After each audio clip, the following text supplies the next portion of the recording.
Magandang gabi, pambungad sa ating newscast. Sa ikalawang araw ng official campaign period, naging abala ang COMELEC upang pagbabaklasin ang mga poster ng mga BSK candidate na wala sa tamang lugar o kaya ay mali ang sukat. May balitang A to Z, si Kim Salinas. Wala pang 24 na oras matapos ikabit ang mga campaign poster ng mga tatakbo ngayong barangay at sangguniang kabataan elections. Heto ngayon at pinagbabaklas ng COMELEC ang mga paraphernalia. Ipinaskil kasi ang mga ito sa ipinagbabawal na mga lugar. Pag nilagay niya sa public place kahit sa mga kalsada, illegal po yan. Lalo na sa mga kawad ng kuryente, pinapahirapan niyo pa yung mga tagatanggal. Sa pag-iikot ng COMELEC sa barangay 310 sa Maynila kanina, bumalandra ang mga campaign poster na animoy piyesta.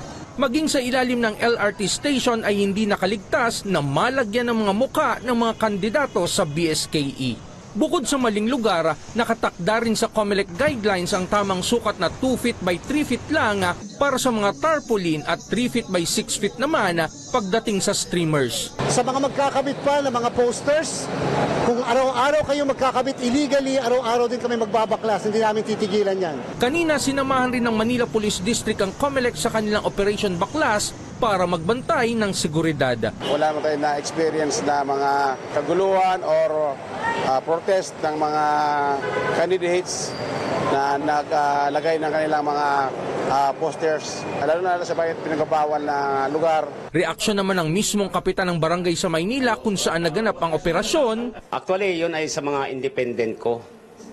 Actually, mayroon din kaming mga tarpaulin dito. Ang independent ko kasi 10. Halos ng independent ko ay sa akin nakapartido. Mismong si Kapitan Ronald Gacola ay voluntaryo ng pinatanggal ang mga poster maging sa kanya o katunggaliman bilang pagsunod sa utos ng COMELEC. Mag-iikot po kami, yung sa mga bawal po ay papatanggal po namin.